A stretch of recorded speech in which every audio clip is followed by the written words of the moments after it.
Amém? Glória a Deus. Mesmo vivendo em tanta turbulência que vivemos todos os dias tem uma turbulência, tem ou não tem? Quem sabe o que é turbulência? Eu sei bem, porque fiz várias viagens para a África, eu sei o que é turbulência. E muitas delas assusta, viu? Você está a 12 mil metros de altura e o avião começa a bater e começa a pular. Teve uma vez que eu viajei na cauda de um avião, fui lá para a cauda, lá no fundo, viajei sem minha esposa e me colocaram lá na cauda, lá no final. E quando começou a turbulência, de cara a turbulência já assusta, porque eles ligam um alertazinho, uma luzinha cor de abóbora, toca uma sirenezinha, tum, tum, tum, coloca o cinto. Aí o piloto já avisa, tem turbulência. Por aí o coração já começa, né? Tem gente que já começa a fazer o sinal da cruz, tem gente que começa a orar, tem gente que começa a rezar, tem gente que começa a ficar desesperado, porque é uma situação difícil, uma turbulência. Eu estou falando assim para a gente poder entender a questão da turbulência do nosso dia a dia. Todos os dias a gente passa por uma turbulência. É raro dias que a gente fala assim, hoje não teve turbulência, hoje não teve ventania, hoje não teve, o mar estava calmo. Mas acontece também, Deus dá o refrigério. Mas geralmente existem as turbulências do dia a dia. E em meio a essa turbulência, mesmo com toda essa turbulência que estamos vivendo e que vivemos, todos nós temos planos e sonhos. Amém? Todos têm. Quem tem sonho e planos aí? Vai, ergue a mão. Ergue a mão para Deus ver você. Tem sonhos e tem planos? Amém, é isso aí. Deus, Ele permite, Ele quer que você tenha sonhos e planos. Só que Ele também te pede que esses sonhos e planos estejam o quê? Alinhados a Ele. Como filho de Deus. Talvez na nossa ignorância, quando não conhecíamos a Deus, nossos planos eram apoiados na nossa força, como dizem Provérbios, não se estribe nas suas forças, não se apoie no seu entendimento, nas suas forças. E muitas vezes, quando não conhecíamos a Deus, muitas vezes não, maioria das vezes, apoiávamos em nós mesmos. Eu dizia assim, quando não conhecia Jesus, se eu não trabalhar, não tem nada. Está certo, né? De certa forma sim. Mas hoje, se Jesus não for comigo, eu não tenho nada. Se Jesus não estiver comigo no meu trabalho, não vou produzir. Se Jesus não me orientar, não vai acontecer nada. Mas antes a gente fazia nossos planos, nós fazíamos os nossos planos, tínhamos nossos sonhos. Eu vou falar para os irmãos que a maioria dos meus planos e sonhos, quando não conhecia Jesus, a maioria, talvez 99%, foi tudo por água abaixo. Todos eles, a maioria. Sabe por quê? Muitas vezes porque eles não davam certo, e muitas vezes porque eu desistia no meio do caminho. Você começa os teus planos, você tem sonhos, você começa a colocar em prática, você começa a lutar em cima daquilo. Mas ao primeiro obstáculo que aparece, você já fala, né? Nós já falamos, ou o diabo até coloca na nossa mente, não vai dar certo. Não vai dar certo isso aí. É muito difícil. O seu sonho, o seu projeto é muito difícil, não vai dar certo. E aí a gente começa o quê? A fraquejar. Vou desistir. É muito dinheiro. Meu irmão, o teu Deus é o dono de todo o ouro e toda a prata. Ou nós vivemos por fé e acreditamos, presta atenção, meu irmão, se o projeto e sonhos estiverem alinhados com Deus. Não é o projeto que aquilo que eu decidi, aquilo que eu quero, e vou colocar, Deus, esse é o meu projeto, é isso que eu quero. Será que eu parei um minuto para ouvir se Deus falar, filho, esse é o projeto que eu tenho para você também. Esse é o plano que eu tenho para você também. Ou às vezes a gente não ouve, coloca aquilo na presença de Deus, joga aquilo numa bandeja e fala, tá aí Deus, o que eu quero. E aí acabamos às vezes nos frustrando, achando que Deus não nos ouve. Ah, Deus não me ouviu. Olha quanto tempo faz que eu tenho orado por isso. Olha quanto tempo faz que eu tenho lutado por isso. Muitas vezes, nós estamos como Jonas. Jonas, Deus falou, você vai para Nínive. E ele gastou dinheiro para ir para Tarsis. Estava indo para o caminho totalmente errado. E às vezes nós estamos gastando dinheiro, às vezes até consciente, para não ter compromisso com Deus. Por quê? Porque o meu sonho, se ele estiver alinhado com Deus, vai ser aquilo que Deus quer. Se os meus planos estiverem alinhados com Deus, vai ser aquilo que Deus quer. E muitas vezes aquilo que Deus quer não é o que eu quero. É ou não é verdade? Ou será que isso acontece só com o pastor aqui? É verdade. Muitas vezes os nossos sonhos e planos não acontecem porque, se estamos alinhados com Deus, não é a vontade dEle. Não é o que Ele quer. Quanta coisa que eu já pedi para Deus e não deu certo. Mas quando eu percebi que não dava certo, falei, Deus, é um livramento. O Senhor está me tirando dessa. Algo bom vai acontecer em cima disso. Algo bom está por vir em cima disso. Vou relatar rapidamente. Eu saí de casa muito cedo, muito cedo. Com 12 anos eu já estava fugindo de casa. Por quê? Não porque eu era... Provavelmente eu também era rebelde, com certeza. Tinha uma rebeldia, havia uma rebeldia. Mas porque minha família era destruída. Meus pais brigavam, enfim, minha família era destruída. Então eu tinha aquela liberdade de fazer o que eu queria e fugir de casa. Enfim, eu caminhei muito tempo longe da família, muito tempo. E com 17 anos minha mãe, estou resumindo, minha mãe faleceu. E quando minha mãe faleceu, eu me despedi do meu pai. Eu falei para ele, pai, eu estou indo. Isso aconteceu em Foz do Iguaçu, no Paraná. Eu falei, eu estou me despedindo de você e eu estou indo embora. Por uma cidade chamada Ubatuba. Porque eu conheci através de um hippie. Eu escutei, na verdade, através de um hippie. Ele vendia bijuterias e ele falou, olha, tem uma cidade no estado de São Paulo que se chama Ubatuba, mas já era Deus usando a boca do hippie. Chama Ubatuba e lá é muito bom para ganhar dinheiro, ele falou. E é assim que todo mundo vem às vezes, né? Eles mal percebem que aqui é a cidade de refúgio, onde conhece Jesus. E eu vim para essa cidade. E eu passei, conheci minha esposa, casei, tive meus filhos, nasceram meus filhos. E eu fiquei 31 anos sem ter notícia do meu pai. 31 anos, eu não sabia se meu pai estava vivo ou estava morto. Ele já estava com seus 77, 78 anos. Eu não sabia se ele estava vivo ou morto. Mas depois que eu conheci Jesus, diante da vida que eu tive, diante das coisas que eu fiz, diante das palavras que eu lancei na vida do meu pai, por maldição, como maldição, eu sei que Jesus havia me perdoado, mas eu falei, Jesus, eu queria uma oportunidade de pedir perdão para o meu pai. Eu queria me consertar com o meu pai, se ele estiver vivo, porque já são muitos anos, 31 anos que eu não vejo meu pai. E eu era pastor em São José dos Campos nessa época, estava pastorando na igreja de São José dos Campos, nós ficamos 5 anos e meio lá, pastorando na igreja de São José dos Campos. E eu vim num final de semana para ver a família, para ficar com a família, e participei de um culto da manhã aqui, para depois eu subir, porque o culto lá era à noite, mas eu participei de um culto de manhã aqui. E a ministração, o apóstolo Alexandre estava ministrando aqui, nesse altar, eu estava sentado mais ou menos nessa direção da porta. E ele falou assim, ele falava sobre sonho, ele ministrava sobre sonhos. E ele falou assim, você tem um sonho? Bom, de repente um sonho que você até engavetou, ele falou, que você desistiu. Porque não deu certo, porque você achou que não deu certo. De repente esse sonho está até engavetado. Comece a pensar, lembre-se se você tem algum sonho que você desistiu. Mas quando eu estava sentado lá, eu peguei e comecei a pensar, falei, não, eu não tenho nenhum sonho que eu desisti. Não tem nenhum, eu não lembrava de nenhum mesmo. Falei, não desisti de nada, assim, de sonho não. Mas aí o Espírito Santo me trouxe aí o meu pai, a memória. Falei, tem o meu pai, que eu desisti já, nem vou procurar mais, deve estar morto. Faz tanto tempo que eu não vejo, não acho, não consigo encontrar ele. E sei que depois da meditação ele falou, vem até a frente, você que tem um sonho que você engavetou. Vem até a frente. E eu vim com fé, irmão. Falei, Deus, eu quero só isso, Deus. Eu quero encontrar meu pai. E eu vim, recebi a oração. Deus é muito bom, irmão, porque foi uma oração assim, Deus fez uma coisa muito instantânea assim. Eu estava, veja bem, eu não sabia onde estava meu pai. E a cantina era ali atrás dessa parede aqui. E quando eu saí por essa porta, em direção à cantina, para sair para fora ali, vinha vindo um casal que era da nossa igreja. Hoje eles não estão mais aqui, mas era da nossa igreja. E o Espírito Santo falou, peça para eles achar seu pai. Muito claro falou isso, muito. Tão claro que eu fui direto neles.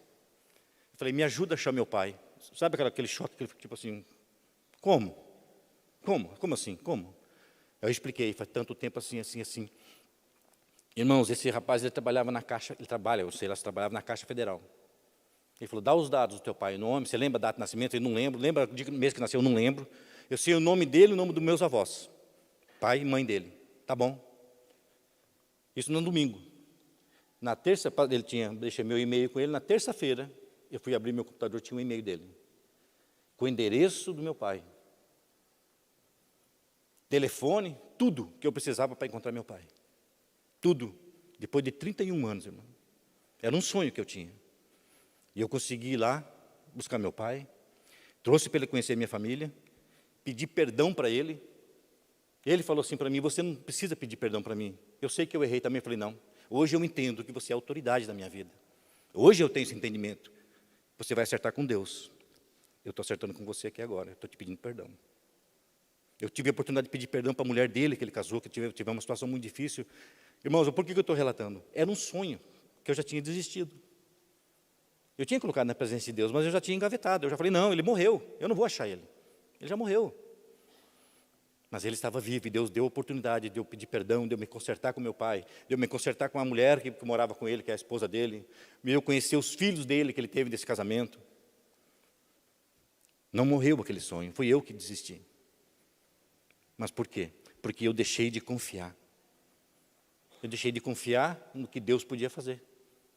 E eu até dei como título dessa palavra, confiar e obedecer.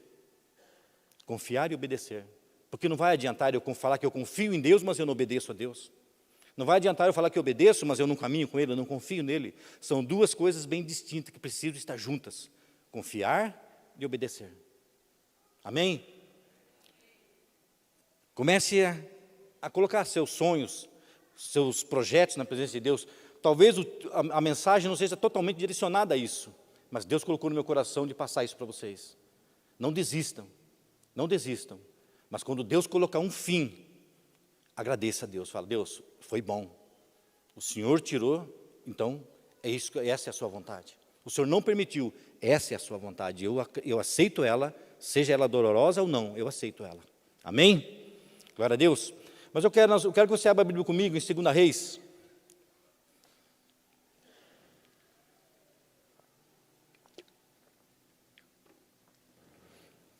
Nós vamos falar da vida de um homem, de 2 Reis, capítulo 5. Um homem que provavelmente tinha um sonho, talvez os seus sonhos, os seus projetos, eram abalados por algo impossível ao homem. Algo impossível. Amém? 2 Reis, capítulo 5. Todos acharam? Amém? Amém? Eu achei. Amém. E Naamã, chefe do exército do rei da Síria, era um grande homem diante do seu senhor. Irmãos, presta atenção que esse seu senhor aqui, o senhor está com letra minúscula. Amém? Então significa que é o seu chefe, o seu senhor terreno. E de muito respeito, porque por ele, o Senhor, com letra maiúscula, dera livramento aos sírios. Através da vida de Naamã, Deus, o Senhor, deu livramento aos sírios. E era este varão, homem valoroso, porém, o quê? O que tinha esse homem? Lepra. Nós vamos meditando aos poucos nessa palavra. Então, esse homem, ele era um homem, era um grande homem diante do seu Senhor, era valorizado pelo seu Senhor, o seu Senhor dava grande valor à vida de Naamã. O seu rei dava grande valor à vida desse homem. Então, ele tinha um grande prestígio e de muito respeito, porque por ele o Senhor dera livramento aos sírios. E era este varão homem valoroso, porém leproso. Hoje nós entendemos que a lepra, né, ela tem cura, ela tem tratamento hoje. Hoje ela existe um tratamento para a lepra. É hanseníase que fala? Amém? É isso? É a hanseníase, né? Então ela tem, com um tratamento, ela tem cura. Mas aqui nessa época, um leproso, ele era rejeitado. Por quê? Porque a lepra, ela contamina. Ela passa de um para o outro. Então se imagine esse homem valoroso, esse homem de grande respeito, esse homem que tinha poderes, esse homem que tinha dinheiro, condições financeiras altas, provavelmente muito dinheiro, com certeza. Mas ele tinha um problema na vida dele que era incurável. Não tinha solução para aquele problema. Então eu imagino como que esse homem vivia no seu dia a dia. Como que era a vida de Naamã? Sabendo que a doença dele não havia cura. Aquilo ali, ele ia levar até a morte, para o resto da vida dele. E provavelmente, futuramente, ou talvez nesse momento, já era rejeitado. Os leprosos que não tinham condições financeiras, eles eram levados a cavernas, para ficarem todos juntos, para não contaminar. Eram rejeitados. Eles não ficavam junto com a sociedade. Eles eram excluídos da sociedade. Talvez Naamã, não por ser um homem rico, um homem poderoso, talvez ele tivesse algumas vantagens, mas no coração de Naamã, com certeza, existia um vazio, uma luta e um sonho acabando, um sonho se acabando. Porque um homem realizado dessa forma, com condições financeiras, com poder, com um rei que respeitava ele de uma forma a chamá-lo de homem valoroso, varão valoroso. Mas a Bíblia diz, porém, leproso. Esse porém não dá não dá uma peça que joga um balde de água fria? Tem tudo isso, porém, leproso. Com uma dificuldade incurável. No versículo 2 fala, e saíram tropas da Síria e da terra de Israel, levaram presa uma menina que ficou ao serviço da mulher de Naamã. Agora vai entrar alguém com fé, alguém que confia e alguém que obedece. Nessa história de Naamã, de toda essa tristeza provavelmente que ele sentia, vai entrar alguém na vida de Naamã, na história de Naamã, que confia e obedece. Essa menina fala que foi presa, ficou ao serviço da mulher de Naamã. E disse essa a sua senhora, tomara, ou quem dera, que o meu senhor estivesse diante do profeta que está em Samaria. Ele o restauraria da sua lepra. Olha que confiança, olha que fé. Olha a fé dessa menina, porque aqui fala uma menina, eu não sei a idade dela, não disse, talvez tivesse uns 12 anos, 13 anos, não sei. Mas ela fala assim, olha, se o meu Senhor, quem dera, olha bem a autoridade espiritual dessa menina, diante do seu Senhor, diante de um homem poderoso, quem dera se o meu Senhor estivesse diante do profeta, diante do homem de Deus.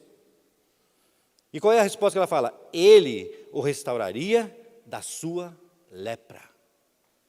Esse homem de Deus, ele tem poder e capacidade para fazer o impossível. É isso que ela declarou para Naamã. Esse homem de Deus pode restaurar os seus sonhos. Esse homem de Deus pode mudar a sua vida. Esse homem de Deus pode mudar os seus pensamentos. Esse homem de Deus pode te curar.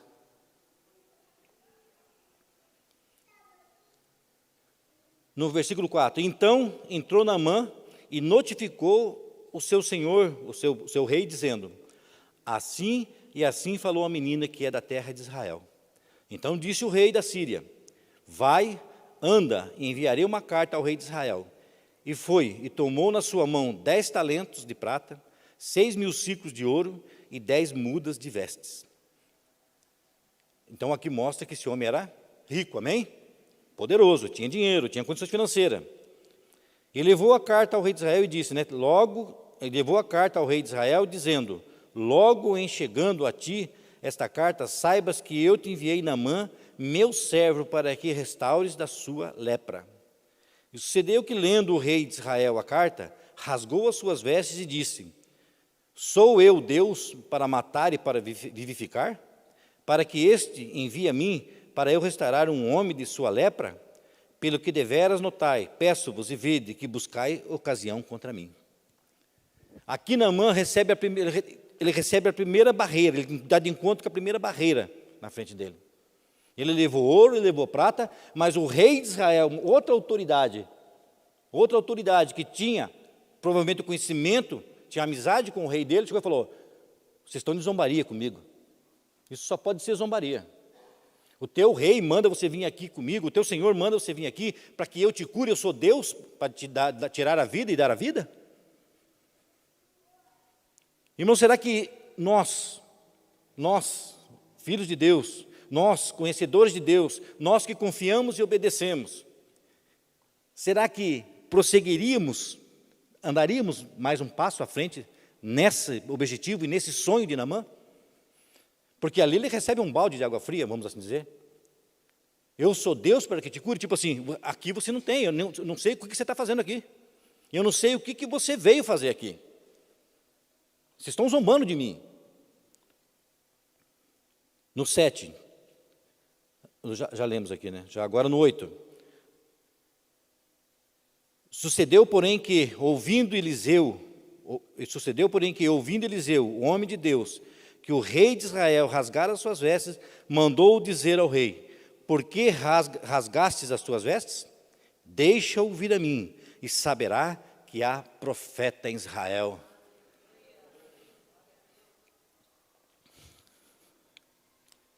Agora eu falo, oxalá, que quem dera nós tivéssemos a autoridade do profeta. Ô rei, por que você rasgou suas vestes? Por que você está nervoso assim, rei? Por que você está tão irado assim? Por que você está revoltado, rei? Manda esse homem vir a mim, que ele vai saber que há profeta aqui em Israel, que aqui tem homem de Deus, aqui tem alguém usado por Deus e ele vai ser curado. Manda ele vir a mim.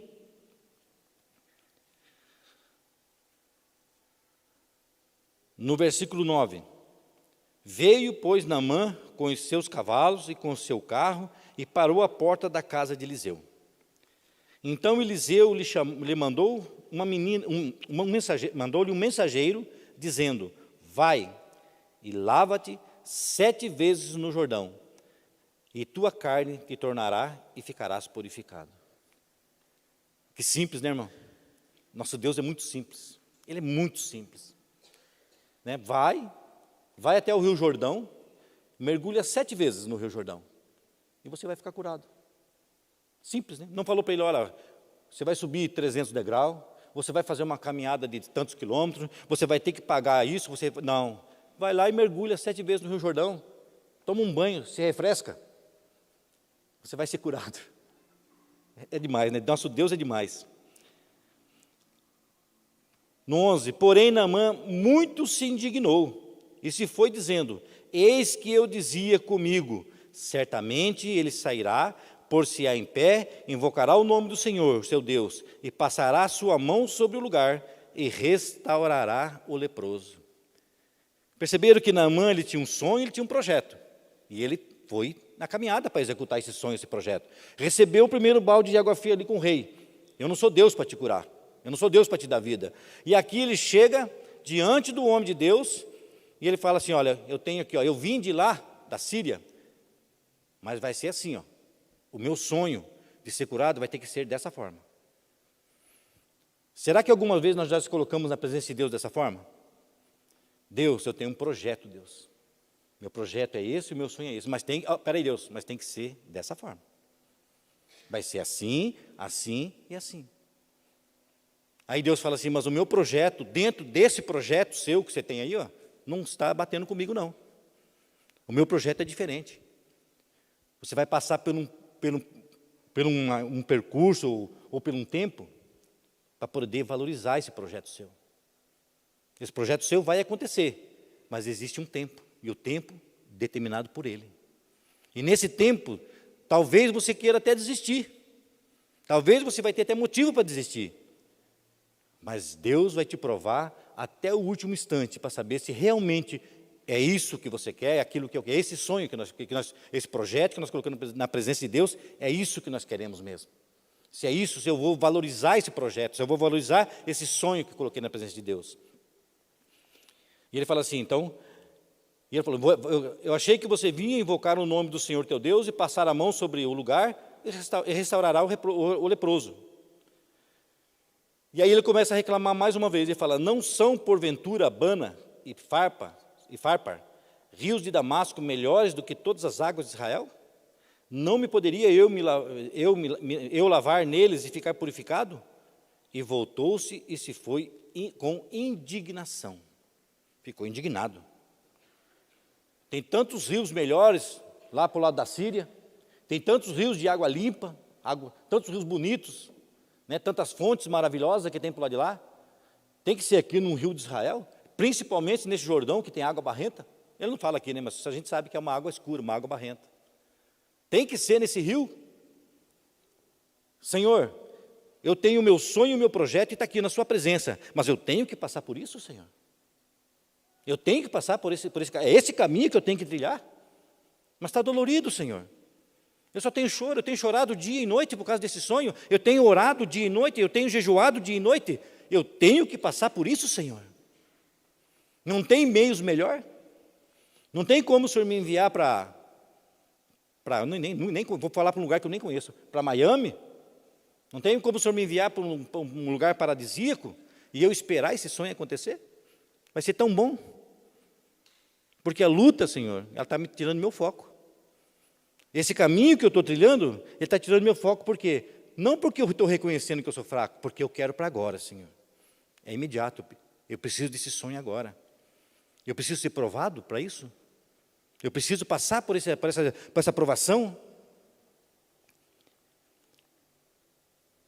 E fala assim no versículo 13: então chegaram-se a eles seus servos, aí entra o humilde, de coração, e lhe falaram, e disseram, meu pai, se o profeta te disser alguma coisa, alguma grande coisa, porventura não farias? Quanto mais dizendo-te, ele, lava-te e ficarás purificado? Meu pai, o que o profeta está te pedindo é tão simples. Se ele me pedisse algo maior, você faria. Tanto é que levou baús de ouro, né? Levou lá ouro, prata, terra, roupa. Ele levou um monte de coisa para dar para Eliseu. Ele falou, se ele te pedisse coisa maior, para você ficar curado, você daria. Você daria a sua fortuna, você daria a sua vida, pela tua família, você daria tudo por essa cura. Agora ele só está te pedindo, mergulha 7 vezes. Mas você sabe o que impediu Naamã? Como diz ali, ele ficou indignado, o orgulho. O orgulho bateu no coração de Naamã.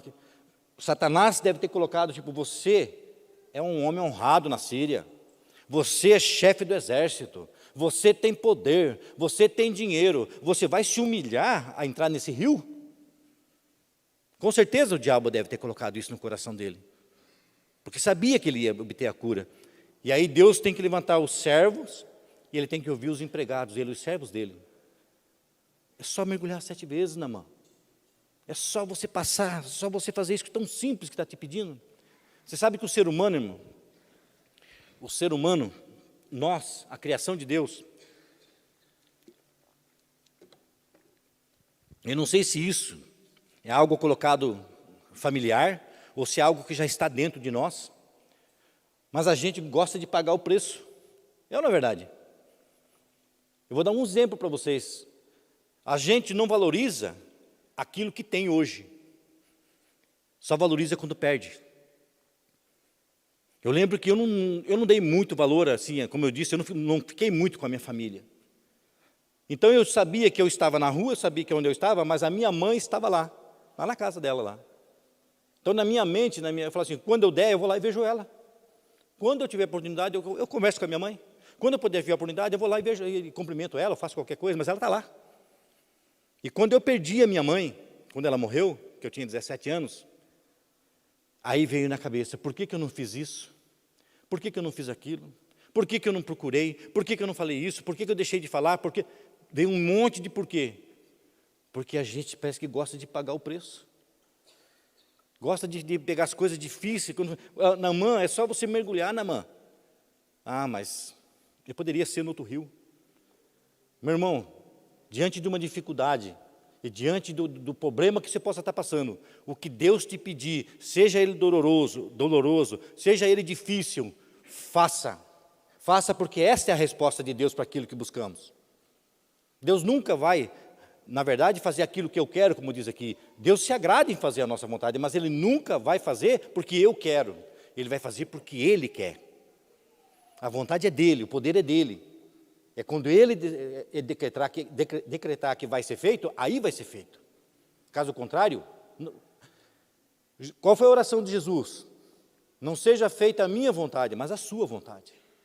Jesus, como homem, não seja feita a minha vontade, Pai, mas a sua vontade. Quando ele estava no momento mais difícil da vida dele, onde ele estava passando ali no Getsemane, que ele sabia que ele ia confrontar com a morte. Ele sabia o que ele ia passar. Pai, mesmo assim, mesmo diante da dificuldade que eu vou passar, seja feita a sua vontade e não a minha.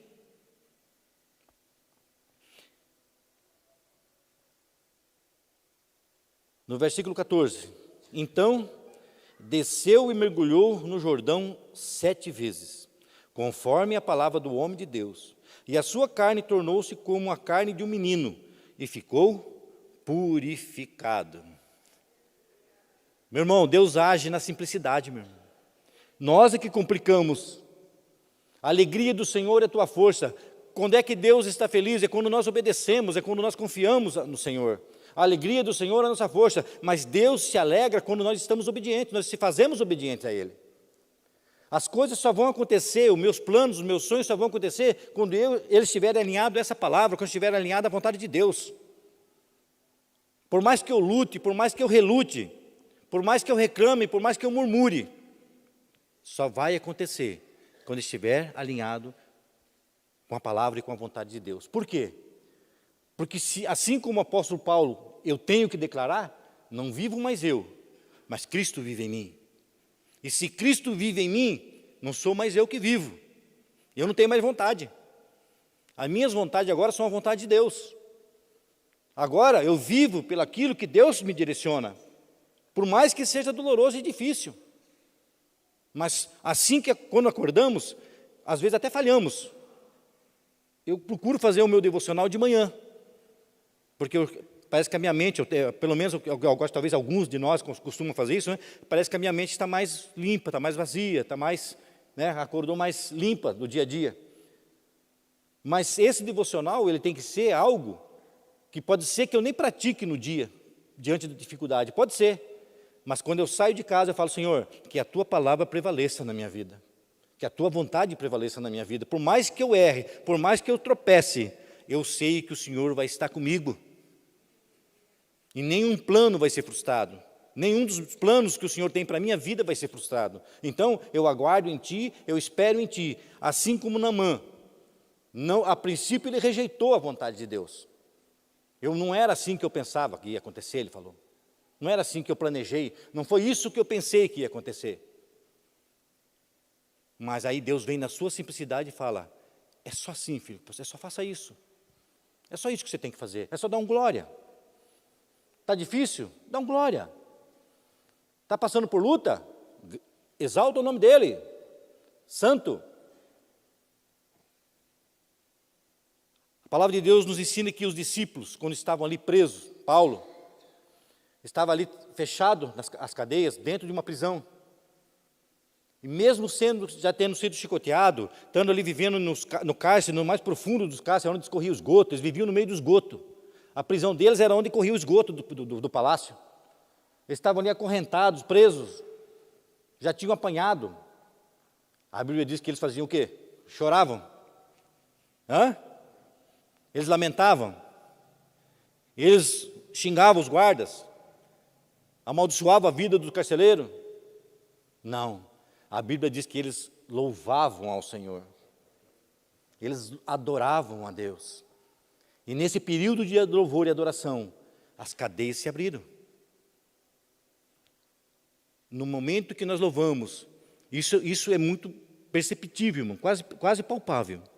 Esse período de adoração, esse período que estamos aqui na casa do Pai, há uma guerra espiritual aí fora, tremenda. Tremenda. E muito grande. Pode ser que talvez, pela permissão de Deus, a gente nem tenha nem noção do que seja essa guerra. Eu digo permissão de Deus por quê? Porque Ele só vai revelar quando Ele quiser. Ele vai te mostrar quando Ele achar que tem que mostrar e quando nós estivermos preparados para isso. Mas existe uma guerra espiritual muito forte aí fora. Muito forte. Os demônios estão lutando para que essa palavra não seja pregada. Os demônios estão lutando desde a hora que nós saímos de casa para não vir para o culto. Os demônios estão lutando para que o pastor se perca, para que o pastor, que dê um branco na cabeça do pastor. Como algumas vezes ele já tentou fazer. Algumas vezes já tentou dar um branco na sua cabeça e falar, olha, parece que hoje eu não lembro do que foi falado no culto. Eu acabei de sair do culto, não lembro o que aconteceu. O que foi falado? Qual foi a palavra mesmo? Meu irmão, repreenda. O inimigo da tua alma está tentando roubar a semente do teu coração, da tua mente. Porque a palavra, ela vem, primeiro lugar que ela pega, que ela bate, é a nossa mente. É o nosso entendimento. E do entendimento, ela tem que descer para o coração. E é aí que ele vai trabalhar. Ele vai deixar bater, porque ouvir nós vamos ouvir. Amém? Agora, descer para o coração depende da nossa luta, depende da guerra espiritual que você vai travar. Depende de uma guerra espiritual. Senhor, eu rejeito, eu não aceito essa semente que foi lançada no meu coração, a tua palavra, ela vai gerar fruto. Eu creio, eu confio, e eu vou obedecer nessa palavra, porque eu, como diz a tua palavra, sou mais do que vencedor em Cristo Jesus. Eu não sou um derrotado, eu não sou daqueles que voltam atrás, que recuam, eu sou daqueles que prosseguem, eu sou daqueles que marcham. Irmãos, Moisés, ou Noé, quando ele construiu, como foi pregado até pelo Jonathan, né, no domingo, Noé, quando ele construiu aquela arca, é porque ele confiava em Deus. Não foi só porque ele tinha medo de um dilúvio, não. Deus falou, faça, que vai dar uma enchente terrível. Levou quantos anos? Se eu não me falha a memória, quase 40 anos fazendo aquela arca. 40 anos a pessoa tem que confiar. Tem ou não tem? 40 anos de um sonho, de um projeto, e ele obedeceu até o fim. Moisés, quando Deus falou, Moisés, diga ao povo que marche, Moisés. Diga ao povo que marche. O povo estava ali atormentado, apavorado, porque Faraó estava chegando, eles estavam diante do Mar Vermelho. Moisés, diga ao povo que marche, Moisés. Moisés precisava confiar, não precisava confiar em Deus. Ergue tua mão, Moisés, ergue teu cajado, Moisés. E eles passaram em seco pelo mar. Abraão, sai do meio da tua parentela e vai para um lugar onde te mostrarei. Presta atenção, vai para um lugar, eu vou te mostrar o lugar ainda, mas pode ir, sai do meio da tua parentela e pode ir caminhando, porque você vai para um lugar que eu vou te mostrar ainda. Poderia falar assim, se fosse nós, né? Fosse um de nós talvez, como assim mostrar a Deus? Aonde? Tem água lá? Tem lugar para tomar banho? E a comida, como é que é a comida lá, Senhor? É normal, é que nem a minha, assim, que eu costumo comer todos os dias, feijãozinho, arroz, é assim mesmo, Senhor? Como é que é lá, Senhor? Revela para mim, mostra para mim. Será que seria assim? Não precisa nem responder, irmão. Provavelmente, viu? Eu estou falando de mim mesmo, provavelmente. Para onde o Senhor vai me enviar? Lá eles matam crente? Aí Deus fala assim, mata. Mata e mata muito ainda, viu? É lá que o Senhor vai me enviar, Deus? Aí você pergunta, você faz aquela pergunta também, e eu vou morrer? Se você estiver disposto, como disse Jesus, a entregar a tua vida pelo Evangelho, provavelmente. José, quando esteve lá no calabouço, preso, 13 anos preso, será que ele desistiu da presença de Deus? Não. Em todo o tempo que ele esteve ali, ele esteve na presença de Deus. Ele confiou em Deus, ele obedeceu. E Deus o colocou como governador do Egito, pela obediência, por estar junto com ele, não ter desistido de Deus. Elias, diante dos profetas de Baal, desafiou todos aqueles profetas. Façam, clame ao Deus de vocês, gritem, ele zombou ainda, né? Chorem, pulem, vai, clama ao Deus de vocês. E ele falou assim, porque eu vou mostrar que há Deus em Israel. E Deus ali honrou o profeta. E Deus se manifestou em fogo. Eliseu também é a mesma coisa. Sabe que eu vejo uma passagem de Eliseu muito interessante, que ele fala assim, quando Elias chega e fala, Eliseu, vem comigo, vamos aí. Ele fala assim, deixa eu despedir da minha família. Já viram essa passagem? Já leram? Deixa eu despedir da minha família. Será que Eliseu estava com o coração apegado, falei, vou ter que ir embora, minha família, deixa eu dar um abraço, porque deixa eu lá, sabe, minha família, eu gosto tanto da minha família. Lógico que ele gostava, mas você sabe por que Eliseu falou, eu vejo, como revelação do Espírito Santo, por que Eliseu disse, deixa eu despedir da minha família? Porque ele sabia que era uma ida sem volta. Ele sabia, eu estou indo agora, e eu não sei quando que eu volto. Então deixa eu despedir da minha família, que talvez eu nem volte mais. Deixa eu despedir deles. Era uma despedida assim, para sempre, vamos assim dizer. Não era uma despedida por tempo, era uma despedida para sempre. Eu preciso despedir da minha família, porque eu sei que o meu chamado, o meu ministério, pode ser que eu morra, pode ser que eu não volte mais. Entendeu? Porque era natural que ele gostasse da família, mas, espera aí, Elias, espera um pouquinho, deixa eu despedir da minha família. Talvez se Elias perguntasse, mas por que você vai lá despedir da sua família? Porque eu sei que o meu chamado como profeta para caminhar com você, talvez seja um caminho sem volta. Eu não volte mais para cá. Eu vou entregar minha vida pelo Evangelho, eu vou entregar minha vida por Deus, por Cristo. Amém? Homens e mulheres que talvez deixaram os seus sonhos. Alguns sonhos que tinham, talvez ficaram para trás. Talvez aquele sonho, não que eles desistiram. Eles assumiram a posição de servo de Deus, de discípulo de Jesus, de apóstolo de Jesus, e foram cumprir o chamado de Jesus. Eles lutaram pelo sonho de Deus, que o sonho de Deus jamais morre, mas o sonho de Deus, irmão, o grande propósito de Deus é que todos se salvem. Deus não tem prazer em uma alma se perder, não tem. Deus quer que todos se salvem, essa é a vontade de Deus. E para isso, para que esse sonho de Deus, essa vontade de Deus se realize, nós é que temos que sonhar os sonhos de Deus. Deus espera que você se empenhe tanto quanto nós se empenhamos nos teus sonhos pessoais, mas que você se empenhe tanto quanto, muito mais, nos sonhos de Deus. Como nós falamos no começo, né? Como foi dito no começo, estamos vivendo dias maus, dias difíceis, dias de luta, dias sombrios, dias, parece que o dia, parece que mesmo amanhecendo, parece que ele está negro.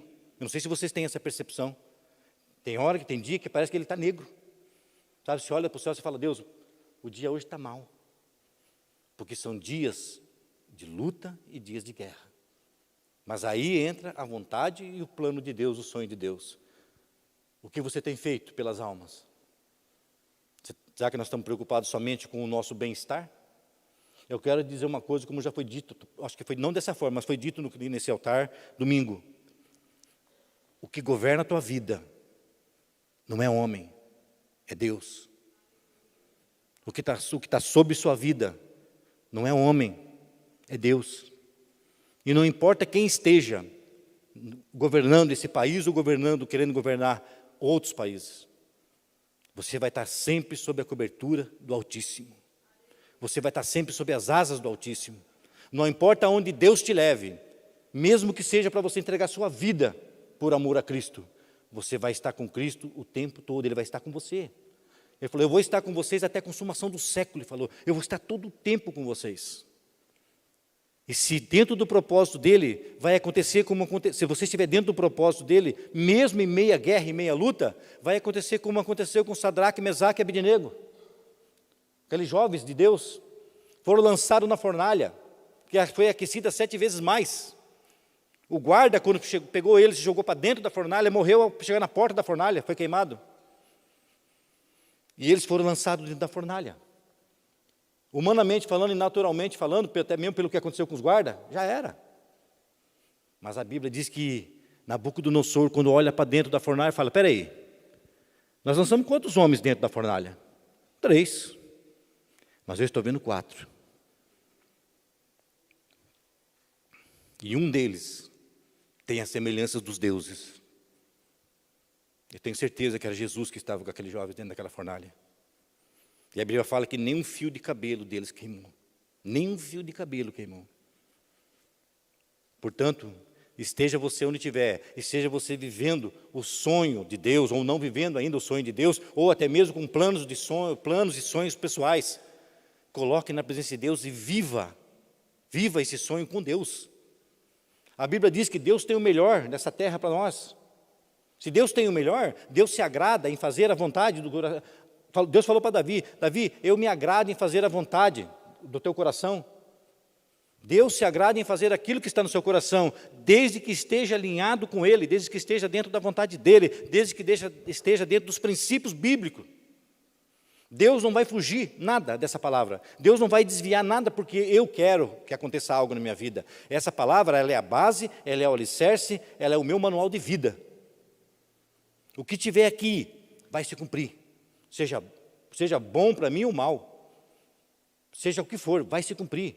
A palavra de Deus fala em Apocalipse que não vai ser tirado uma vírgula, um pingo dessa palavra. E ela vai se cumprir até o final. E se ela vai se cumprir até o final, há tempos de paz, tempo de guerra, que ela fala, e tempo de bonança, tempo de paz, tempo de riqueza, tempo de você viver o melhor dessa terra. É a promessa de Deus. Em Salmos, Deus fala que Ele se alegra com a prosperidade dos seus filhos, dos seus santos. Então, veja bem, Deus se alegra que você esteja bem. Deus se alegra que você seja próspero. Mas desde que essa prosperidade seja alinhada a essa palavra. Como foi lido em Deuteronômio. Você não vai emprestar de ninguém. Pelo contrário, você vai emprestar. Você não vai tomar emprestado de ninguém. Você vai emprestar. Por quê? Porque você é povo deleitoso. Você é povo de Deus. Você é povo que sonha os sonhos de Deus. Amém? Glória a Deus. Eu queria ler com vocês para a gente estar praticamente encerrando. Abre comigo em Salmos. Já estamos quase encerrando, irmão. Salmos capítulo 27.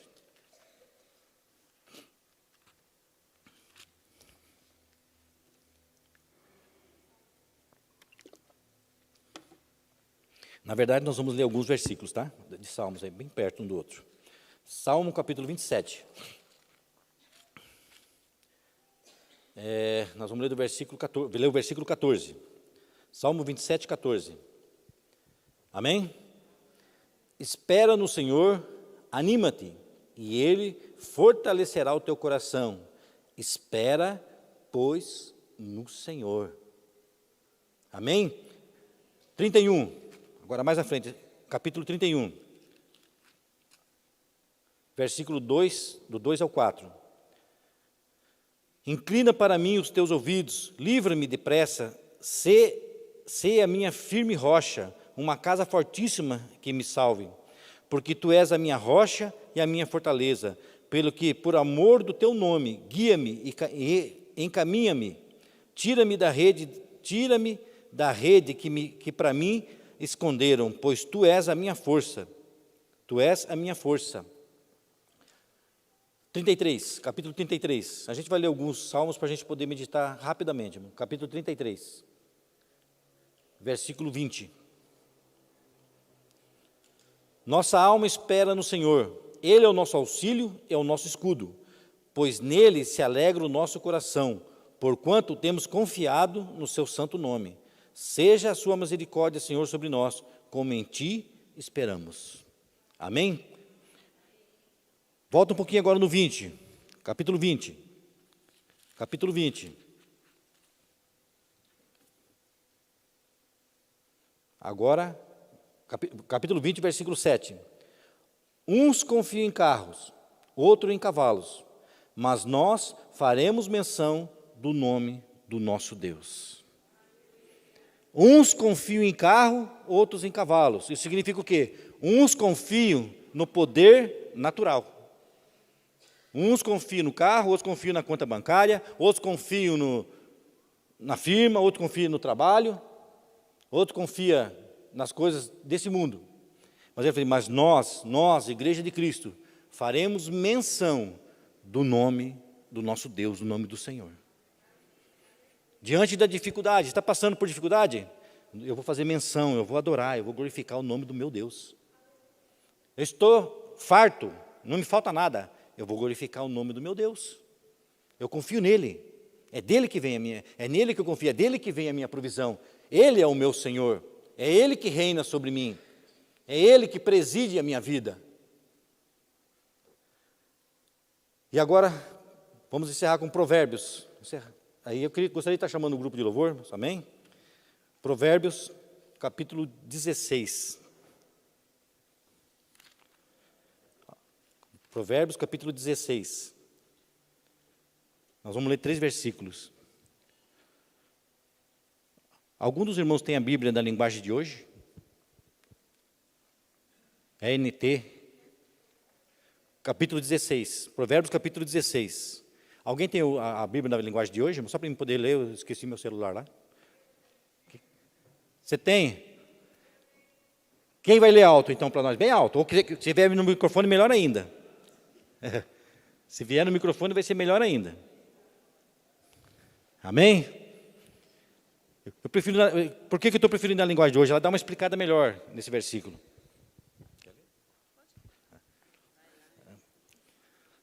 Já devolvo para você, irmã. Só um minutinho. Provérbios, capítulo 16.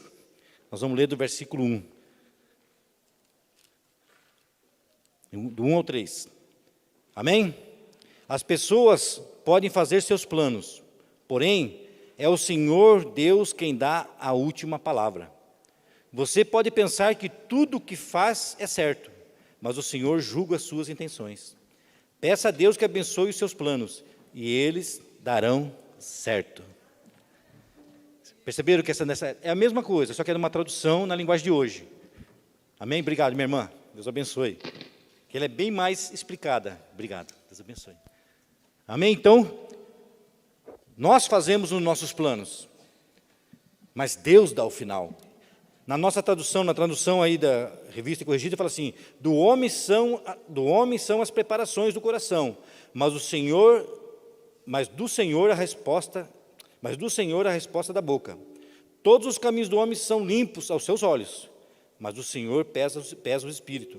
Confie no Senhor as suas obras, e os seus pensamentos serão estabelecidos. Eu peço que o Espírito Santo hoje fale no meu coração, concretize isso no meu coração e no seu coração. A sua confiança está no Senhor, mas diante de uma obediência. Ela não pode ser somente confiança. Por exemplo, eu tenho meu neto, o Caleb, que está lá na África, está na Amazônia. Eu ia falar na África. Estou com o coração ligado lá ainda, em nome de Jesus. Mas ele está lá na Amazônia. Se ele estiver comigo, eu tenho uma amizade linda com ele, eu amo a amizade que eu tenho com meu neto. Se ele estiver comigo e eu pegar na mãozinha dele e for atravessar uma avenida, ele nem olha para os lados, irmão. Ele está pegado na mão do vô. Ele passa comigo. Ele não vai falar assim: peraí, vô, vamos olhar para ver se não vem carro. Não, ele vai pegar na minha mão e ele vai embora, porque ele confia.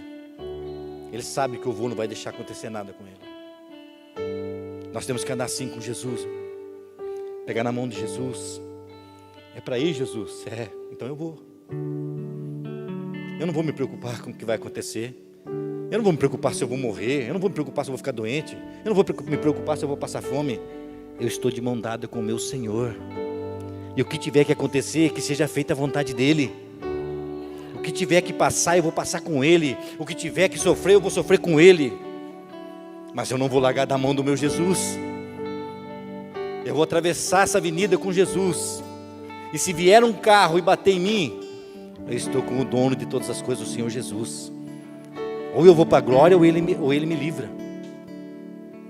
Caminhar com Jesus é confiança, confiar e obedecer. Quando nós estávamos na África, há 2 anos atrás, a África, ela tem os seus perigos, as suas dificuldades. É um país que tem um Estado Islâmico, ele está atuante. E muitas vezes eu e minha esposa andando sozinho, por lugares meio que desertos, perigosos até. E Deus dá a direção de uma coisa assim, fora do normal, fora do natural. Entra por aqui, vai por aqui. E você ouvir e falar assim: não é natural isso, não, é Jesus. Eu vou por aqui. E você andar por aquele caminho sem você conhecer, e de repente, quando você menos perceber, você está na casa de um irmão da igreja. E esse irmão fala assim para você: pastor, como que você veio por esse caminho se nem nós, até a gente se perde por aí? Depois eu te explico, depois eu falo para você. E no outro dia, essa pessoa chegar e falar: pastor, fala a verdade, você sabia que naquela rua que você passa estava acontecendo assalto, né? Eu falei: não sabia. E por como que você desviou e veio por aqui? Aí eu posso falar agora, porque Deus, o Espírito Santo me conduziu por ali, porque eu ouvi e obedeci a Ele. Por isso eu estou aqui livre de todo mal. Confia no Senhor, ouve o Senhor, e Ele fará grandes coisas, e nós faremos proezas no nome do Senhor.